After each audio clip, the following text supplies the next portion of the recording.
Caine and Mac Adams joining me this morning on Daybreak Live as we get set for the annual B.B. Comer Alumni Golf Tournament, Sylacauga Country Club, tee time 8 o'clock Saturday morning. Randy, good morning to you. Good morning.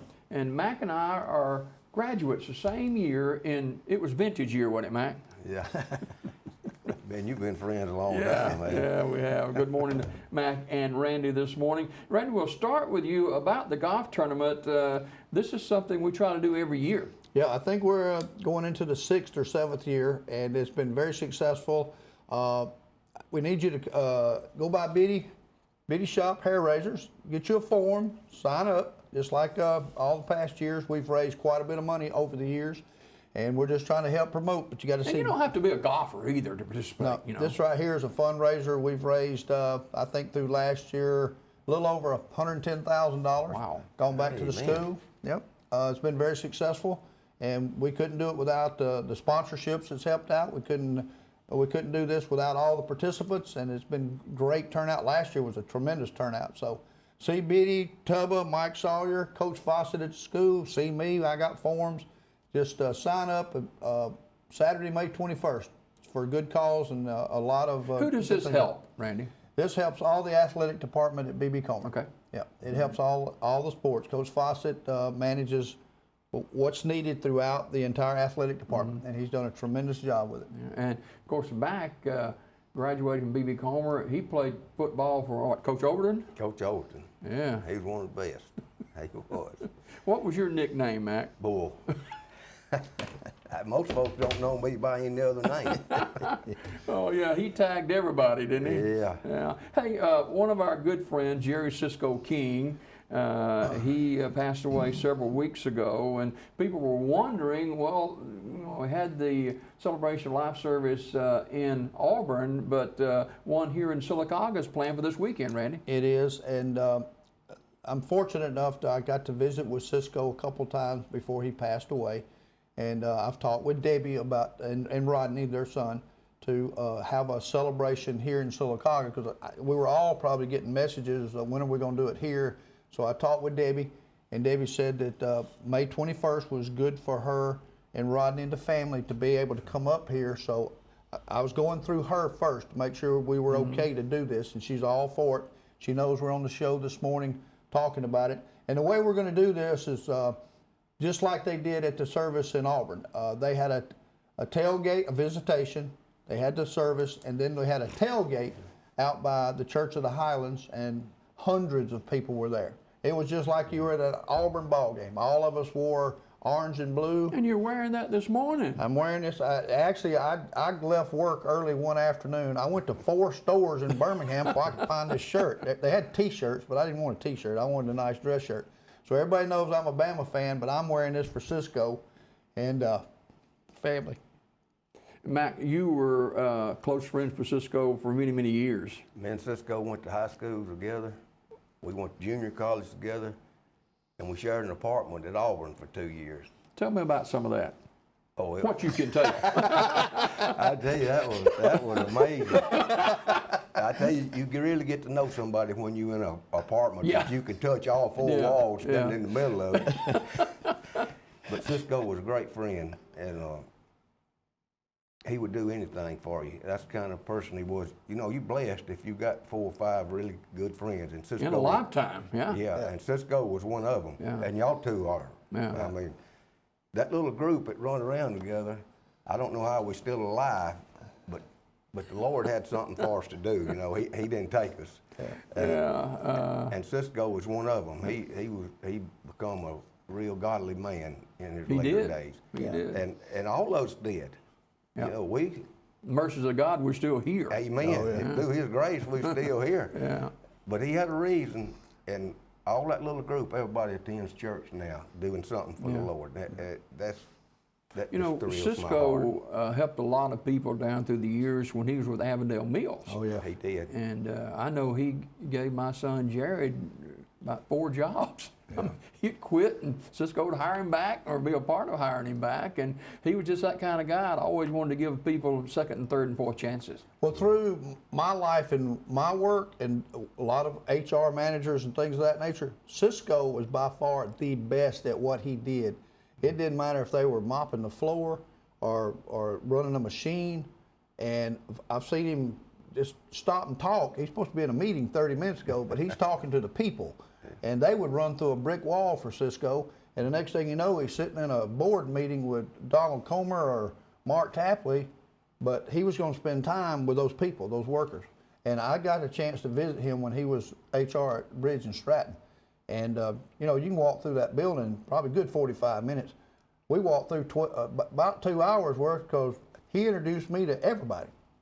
Every person on the line I got to meet and talk to, and he knows their family, he knows their kids. That's right. And they just run through the wall for him. Yeah, and I remember when they lived in the Mill Village, when he was living with his mom and daddy, and Good Doc and Mrs. King and Annie Mae, and you know, Cisco, his daddy coached baseball, and he coached our baseball team. He always stuck me in right field, Mac, and Cisco pitched. I don't know what's wrong with that picture. I tell you, Cisco didn't meet a stranger either. No. He was a great guy. Before he left, just like Randy said, he'd know their daddy and mama, Know them all. the cousins, and that's just the way he was. Yeah, we celebrated, what, 3 o'clock Saturday? 3 o'clock, 3 to 6 p.m. It's going to be set up like a tailgate at my house. If you don't know, of course, we can let you know. I live down on the 21. We'll get that out to you. But at my house on Saturday afternoon, May 21st, right after the golf tournament. It's a big day for the school that Cisco went to B.B. Comer, Avondale Mills HR manager, Auburn, great friend. There's one thing I regret that I was just sitting there thinking about. I know we don't have time to get into it, but I wish Cisco had been in the car with us when we left the Dairy Queen and ended up in Pasadena, California. Can you imagine what that? Pasadena, California. Sure did. That's what I'm saying. It's lucky we still here. That's another show for you. From a Dairy Queen in Sylacauga to Pasadena, California. Yep. Why did you go out there? We still don't know. Oh, We still don't know. oh well. You know, Cisco left an indelible mark on so many people.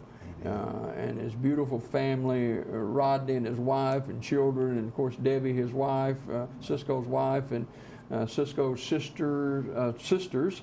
And you know, he was just a good guy and would do anything for anybody. And we're going to honor and celebrate his life Saturday. Yes, we are. Yep. I hope that we have a great turnout, just like they did in Auburn. There were hundreds of people there, and we got a big neighborhood, got a big yard, got room for everybody. So, you know, I've had fish fries down there and had 150 people show up. And you are welcome to come to celebrate Cisco King and his family. Debbie will be here, Rodney will be here, his family will be here, and I hope you come out to visit and show respects and pay respects to our good friend Cisco King. Maybe Betty and Podge can be there. Maybe. You know, Podge is not in good health, but Yeah. Yeah. And I know the family appreciate you opening your home up doing this, because there's a lot of people that couldn't come up to Auburn that day. A lot of people had to work and other things, but this will give them a chance on a Saturday that they can come show you know, respect. there was a lot of people, however, from Sylacauga that went Oh, to that yes. event Oh, too. yes, they were. But And they y'all- would have been more if they could have didn't have jobs and stuff. And to those that know Dee, my brother, he is a fanatical Auburn fan. He's bringing his golf cart. He's going to be able to get folks from the road or driveway. I do have a long driveway. Make sure we can get everybody down to the yard. We'll have that service to get people from the road down to where we're going to be hanging out. Now, Mac, did you go to many football games with Cisco? Bunches of them. And I can't say what was going on up there because that's What's paid. one you remember that you can? I Just- think some of us ended up in jail. Were you there the day? I think LSU. It was a day I missed. It was the day LSU beat Auburn, and that bus brawl. Were you there then? I was. That's the one game I missed not going to that I still regret to this day, because the story was, correct me if I'm wrong, the LSU fan base was leaving, yelling, and celebrating the win. And this older gentleman in his car Yes.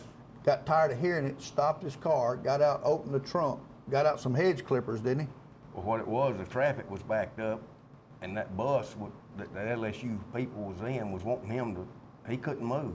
Yeah. So they got out and was using foul language at him, and the old man. He'd had enough, huh? He had enough of it. Then he got some hedge clippers and said, Yeah. I'll cut your heads off. Then they knocked him down, and Gator and Cisco was close. So you know what they did? They took up for the old man, Yeah. and there was so many of them LSU fans. They were beating the fire out of them. I've always said that if I was ever in a fight, I'd want Randy, Caine, and Cisco beside me. 'Cause And I still to this day regret not being there to be a part of that because I really wanted to. Yeah. But Gator was telling the story that Cisco, this is another long story about Cisco. Good Doc taught Coot and Cisco how to box. Mm-hmm. A lot of people didn't know that. Cisco could box. And Cisco said he punched one of them LSU guys and turned to Gator and said, I got me one. And about that time, LSU got punched. Cisco right between the eyes, broke his glasses.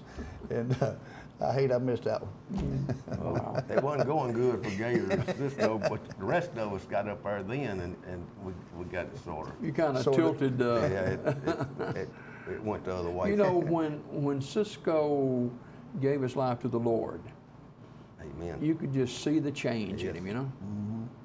That's all of us, eh? Yeah. That whole little group now, we changed.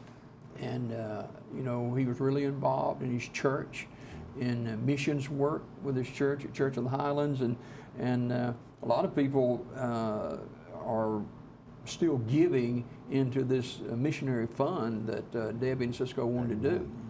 A lot of people, I'll tell the group now that, before Cisco was diagnosed with the cancer, we were visiting with Mike Horton that was going through his illnesses. And this was the last phone call conversation I had with Cisco. Cisco called me one day and he said, when's the last time you seen Hawkeye? That's Mike Horton. And I just talked to Marcy, we'd been by there to help him. And Cisco said, RC, has Mike dedicated his heart to the Lord? I said, I don't know. And Cisco said, go find out. Wow. That's right. Go find out. So I did. In September of a year ago, Mike had asked for forgiveness, received the Lord as his Savior, and Marcy confirmed that. And when Cisco said, when I said I don't know, Cisco said, go find out. So we found out. Wow. That's powerful. Cisco. He worries about his friends. Oh, yeah? Yeah, You and Hawkeye were close, weren't you? he sure was. I've lost 3 really good friends in the last year. So if you got friends you hadn't seen, you need to go see them because you never know. Well, if I could say this, we've all experienced losing a loved one, a friend, classmates. And a few years ago, after I don't know how many funeral services and visitations, everybody at these funerals and visitations say, I hadn't seen you in a long time. We ought to all get together. Yeah. Well, finally, one day out there, I called them out. I hear y'all say this, but you never do it. So I started doing it, and I call it Let It Go and Forgive. Now, I'm going to probably mess up for noontime with somebody, but let it go and forgive each other, and let's meet and greet at the house, at a restaurant, my yard, somewhere, because we've just lost too many friends.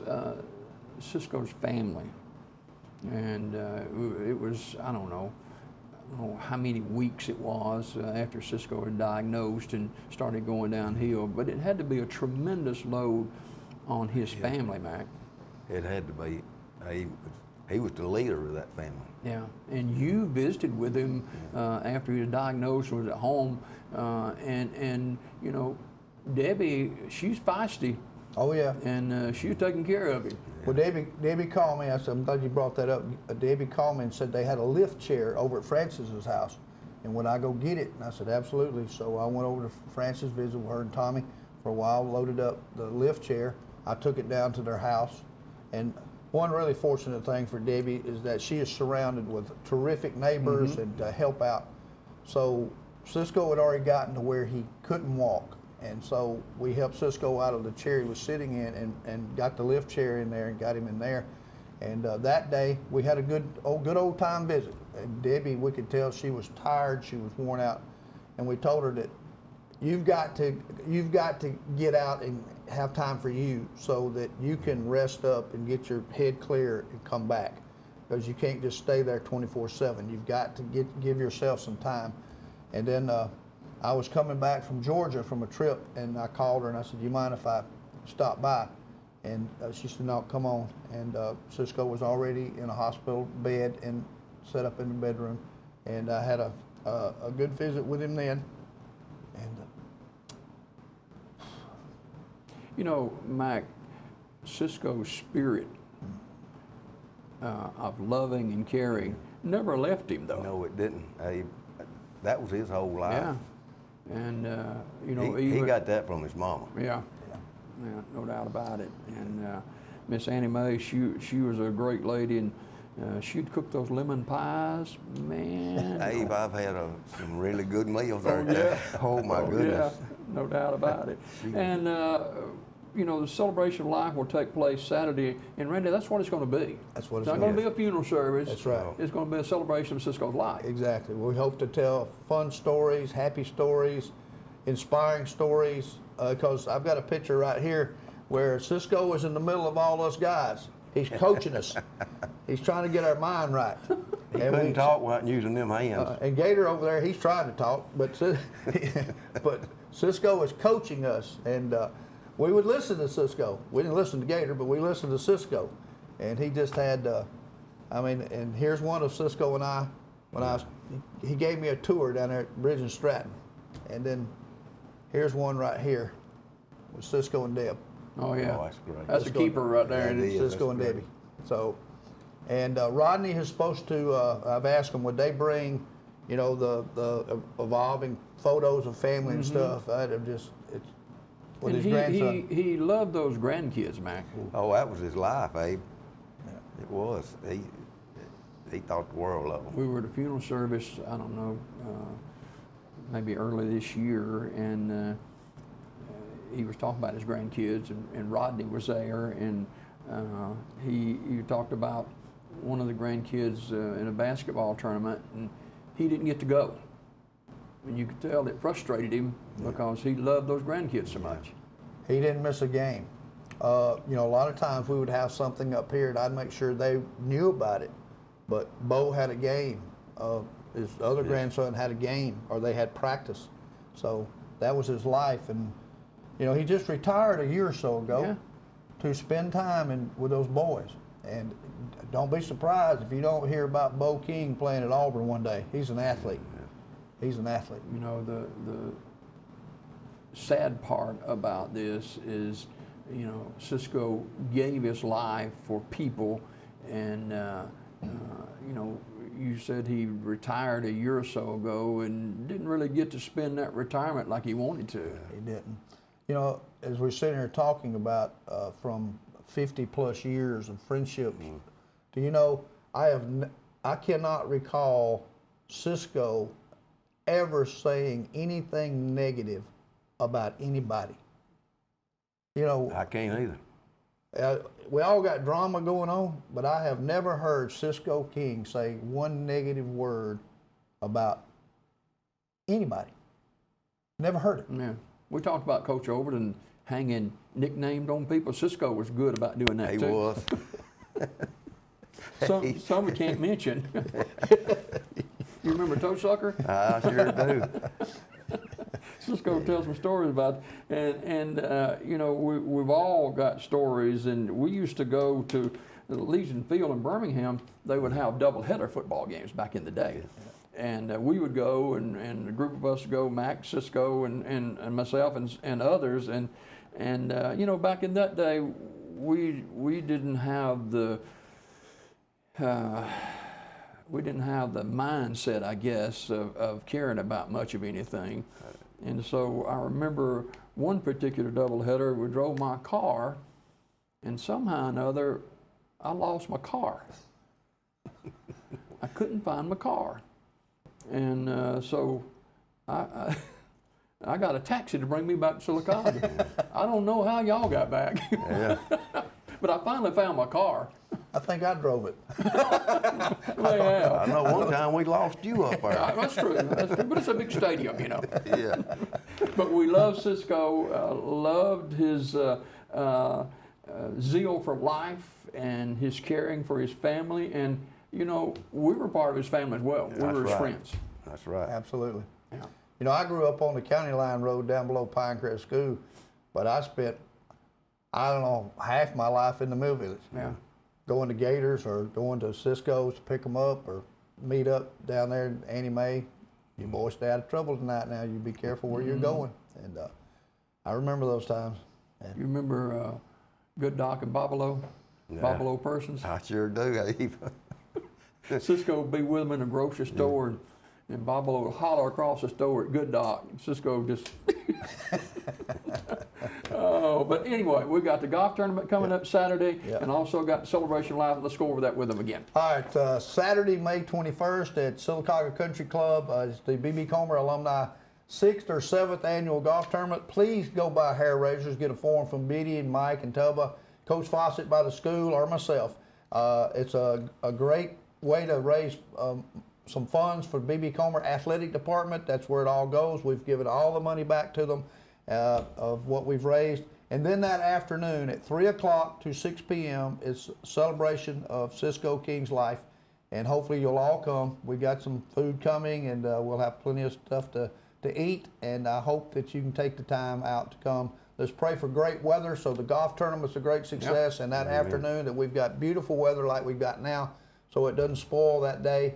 And let's just all celebrate our life together instead of All right, so before we go this morning, Mac, I want you to kind of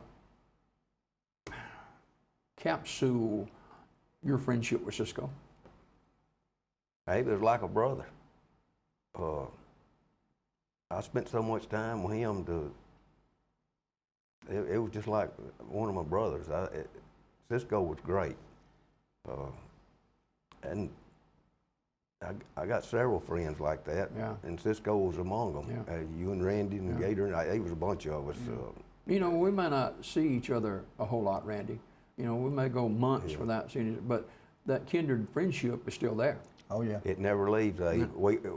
We all went different ways, got different families, different jobs, but that friendship never leaves. It's always there. Randy? I think that if any one of us called each other at 2 o'clock in the morning and said, I'm in trouble, I need help, all of us would jump. That's right. We would all jump. Yeah. We would do Cisco whatever we had to do.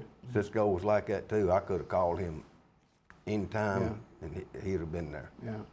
Randy, your closing thoughts on Cisco? Very similar to what Mike said, as close as a brother. I could talk for hours about some car wrecks we've been in, and we're helping each other up a hill after the car turned over. And I remember when I said at the service, Cisco looked at me and said, RC, are you okay? And Cisco was below me in the car wreck, and he was worried about me. Yeah. I could tell a bunch of other stories, but the one thing about Cisco is not only was he smart, loved people, I never heard him say anything negative about anybody, even though it might be a knothead creating a problem. Even for myself, he never would bash me, but he's RC, you need to calm down. You need to calm down. And so he was our mentor, he was our coach, he was our friend, he was our brother, and we miss him. No doubt about it. Randy Caine and Mac Adams with us this morning on Daybreak Live. Thanks to both of you for coming in this morning. I know, Mac, you got an early morning down in Coosa County, right? Appreciate having us Thank on you, here. Jimmy Dale, People for know letting us about do this. this. We got more Daybreak coming up right after this.